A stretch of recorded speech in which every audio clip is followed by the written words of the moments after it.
മാമ്പഴം വെച്ചിട്ടൊരു ഇലയട ഉണ്ടാക്കാൻ പോവുകയാണ്. അതിന് ഒരു മാങ്ങ ശരിയാക്കി, ഇത് അടിച്ചതല്ല, സ്പൂൺ കൊണ്ട് ഇങ്ങനെ ആക്കിയതാണ്. അത് മാമ്പഴം റെഡിയാക്കി വെച്ചിട്ടുണ്ട്. പിന്നെ നമ്മുടെ ഗോതമ്പ് മാവിലാണ് ഉണ്ടാക്കുന്നത്. ഇത് 1/2 കിലോ ഇല്ല, അതിൻ്റെ പകുതി മാവ് എടുത്തിട്ടുണ്ട്.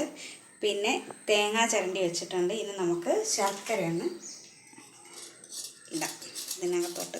നമ്മുടെ മധുരത്തിന് ഓരോരുത്തരുടെ മധുരം എത്രയാണോ വേണ്ടത് അതിനനുസരിച്ച് ശർക്കര ഇടണേ.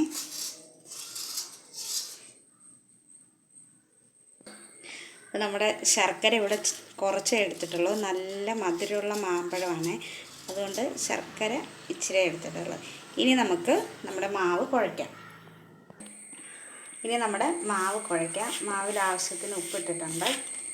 ഇനി നമ്മൾ ചപ്പാത്തിക്കൊക്കെ കുഴയ്ക്കുന്ന പോലെ അത്രയും ഇത് ഹാർഡായിട്ട് കുഴയ്ക്കണ്ട, ചെറുതായിട്ട് നമ്മളിങ്ങനെ തൊട്ട് നോക്കുമ്പോൾ നമുക്ക് നല്ല ഒരു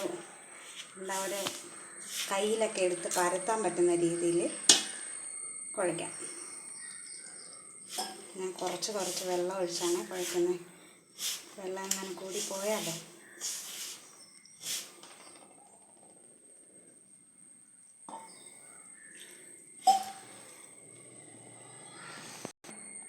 ഇനി നമുക്ക് ഇതിനകത്തോട്ട് കുറച്ച് മാമ്പഴം ഇട്ട് കൊടുക്കാവേ. കൂടുതൽ ഇടണ്ട, കുറച്ചിട്ട് കൊടുത്താൽ മതി. ഇനി നമുക്കിതെല്ലാം കൂടെ ഒരുമിച്ച് കുഴയ്ക്കാം. ഇത് നല്ല മധുരമുള്ള മാമ്പഴമാണ്.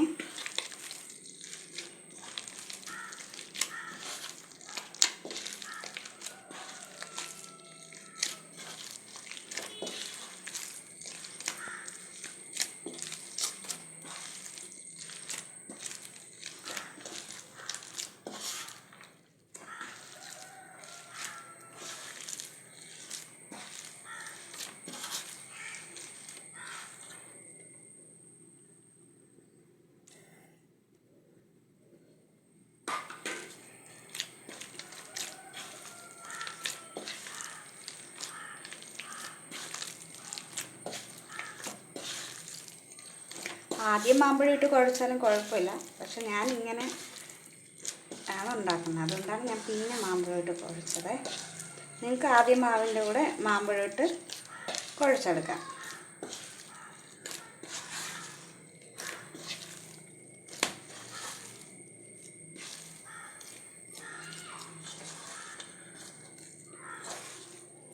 ഇത്രയും മതി, ഇങ്ങനെ കുഴച്ചാൽ മതി കേട്ടോ. ഇതാകുമ്പോൾ നമുക്ക് ഇലയിൽ പരത്തി വയ്ക്കാൻ എളുപ്പമുണ്ടാകും.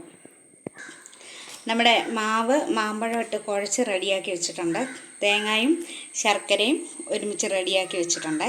ഇനി നമ്മളിവിടെ വട്ടയിലയാണ് ഉപയോഗിക്കുന്നത്. അപ്പോൾ വട്ടയിലയിൽ കുറച്ച് മാവായിട്ടെടുത്ത് നമുക്ക് പരത്താം. ഇത് കഴുകി വൃത്തിയാക്കിയ വട്ടയിലയാണ്.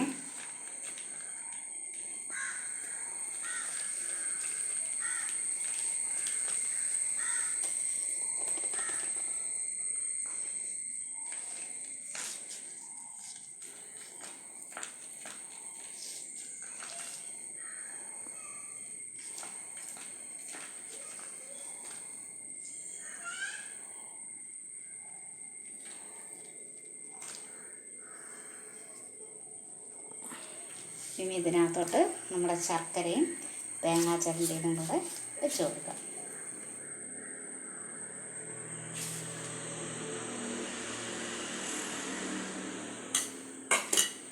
ഇത് നമുക്ക് മടക്കാം.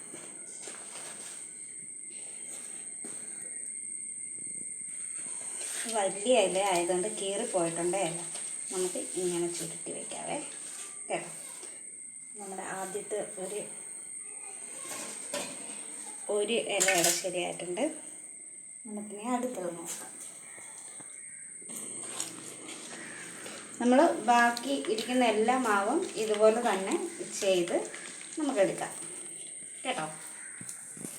ഇത് പഴുത്ത നല്ല മധുരമുള്ള മാമ്പഴമാണെങ്കിൽ നല്ല ടേസ്റ്റായിരിക്കും. ഇപ്പം എല്ലാ സ്ഥലത്തും മാങ്ങാപ്പഴവും ഒക്കെ ഉണ്ട്. അപ്പോൾ നിങ്ങളിതുപോലെ ഉണ്ടാക്കി നോക്കണേ. ഉണ്ടാക്കി നോക്കിയാൽ മാത്രം പോരാ, ഒരു ലൈക്കും കമൻറ്റും ഷെയറും ഒക്കെ ചെയ്യണേ.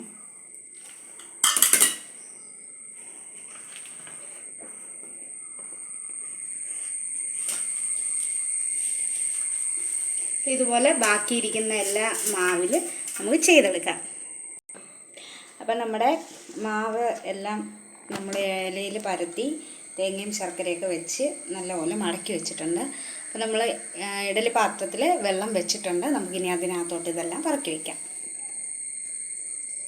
ഇനി നമുക്ക് നമ്മുടെ ഇഡലി തട്ടിനകത്ത് ഇതെല്ലാം പറക്കി വയ്ക്കാം.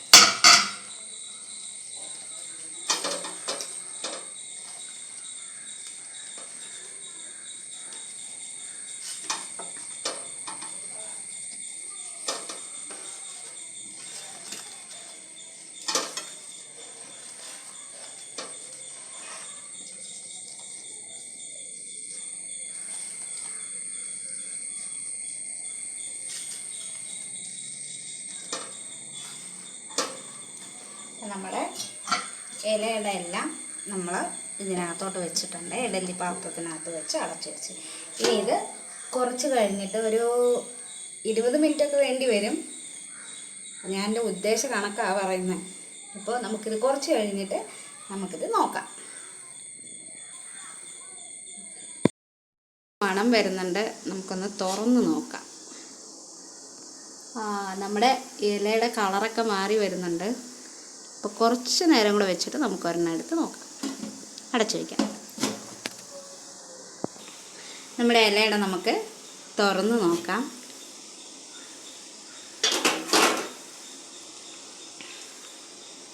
ഒരെണ്ണം എടുത്ത് നോക്കാവേ.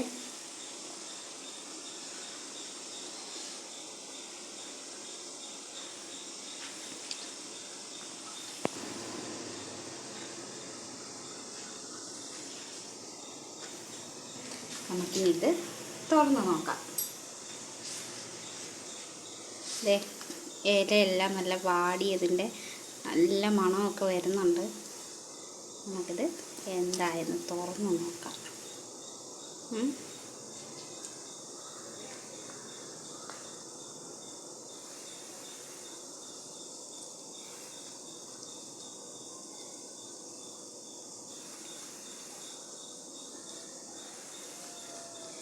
ഇതേ ഉള്ളിലെ ശർക്കരയുടെ ഫില്ലിങ്ങൊക്കെ നല്ല തേങ്ങയും ശർക്കരയൊക്കെ നല്ല വെന്തിട്ടുണ്ട്. കണ്ടോ? ഇതിൽ നമ്മൾ ഇങ്ങനെ കാണുമ്പോൾ നമ്മളിതിൽ മാമ്പഴം ഉപയോഗിച്ചിട്ടൊന്നും പറയത്തേ ഇല്ല. അപ്പോൾ നല്ല നല്ല മണമൊക്കെ ഉണ്ട്. അപ്പോൾ എല്ലാവരും ഇത് നോക്കണം. ഇപ്പം എല്ലാവരും ഉണ്ടാക്കി നോക്കണേ. ഇപ്പം മാമ്പഴത്തിൻ്റെ ഒരു സീസണാണ്. അപ്പോൾ എല്ലാവരും ഉണ്ടാക്കി നോക്കുക. ഇഷ്ടപ്പെട്ട കമൻറ്റ് ചെയ്യുക, ലൈക്ക് ചെയ്യുക, ഷെയർ ചെയ്യുക. ടാറ്റാ.